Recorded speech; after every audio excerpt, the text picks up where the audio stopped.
اب مجھے بتائیں صحت کہانی کے پیچھے کیا کہانی ہے؟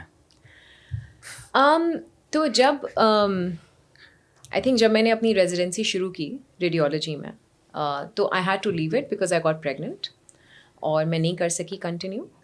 تو اس زمانے میں نے ایک چھوٹا سا کلینک ہوتا ہے سلطان آباد میں, اب پتہ نہیں ہے نہیں, وہاں پر میں نے کنسلٹنگ شروع کی because I wanted to work. میں گھر پہ نہیں بیٹھنا چاہتی تھی اینڈ آئی واز ایکسپیکٹنگ. تو میں وہاں پر کمیونٹی کلینک رن کرتی تھی. سلطان آباد ایک اربن سلم ہے جہاں پہ میجورٹی پختون پاپولیشن رہتی ہے. جو اس وقت وار اینڈ ٹیرر ہوا تھا تو وہ سارے مائگریٹ ہو کر سلطان آباد آ گئے تھے, سلطان آباد اور ہجرت کالونی. تو میں وہ کلینک کرتی تھی so that further expose me to the community health problems کے لو انکم کمیونٹیز میں لوگوں کو کیا ایشوز ہوتے ہیں. جب میری ڈلیوری ہوئی تو آئی وینٹ ٹو لاہور اپنے ہسبینڈ کے ساتھ. ہی گاٹ ٹرانسفرڈ اور لاہور جا کے میں کام نہیں کر سکی because I had a young daughter. I was in a house. وہ نئی جگہ تھی ہمارے لیے. تو اس وقت میں واقعی ایک ڈاکٹر برائڈ بنی پہلی دفعہ کہ مجھے لگا کہ اب نہیں کام کر سکتی.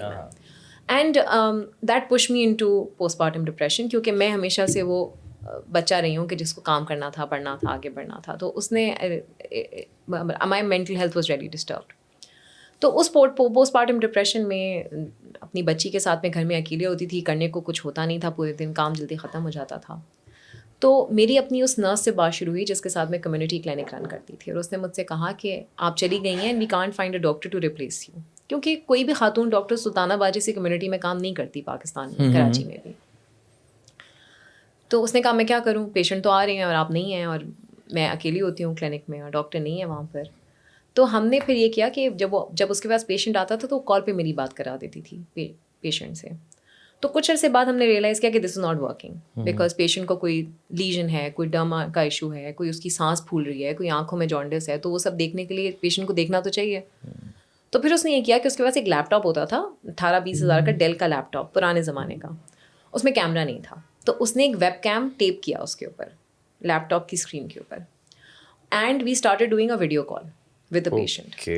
And that suddenly, that concept just clicked to me and to an ex-partner that I discussed it with کہ یار میں لاہور میں بیٹھی ہوں, نرس کراچی میں بیٹھی ہے, پیشنٹ اس کے پاس پشاور سے آ رہا ہے یا بختون ایریا سے آ رہا ہے, and we're able to do this through technology. تو کیا ہم ایک ایسا نیٹ ورک نہیں بنا سکتے جہاں پر جتنی خواتین ڈاکٹرز جو گھر پہ بیٹھی نہیں ہیں ان کو ہم کنیکٹ کریں digitally to patient through telemedicine. And that is how صحت کہانی was born. ڈاکٹر بہو کا آپ نے سولوشن نکالا ہے. ہاں. Oh wow. So that is what the company does. We reintegrate female doctors, primarily female doctors, back into the workforce, and we connect them to patients across Pakistan using telemedicine, which is enabling them to chat, audio and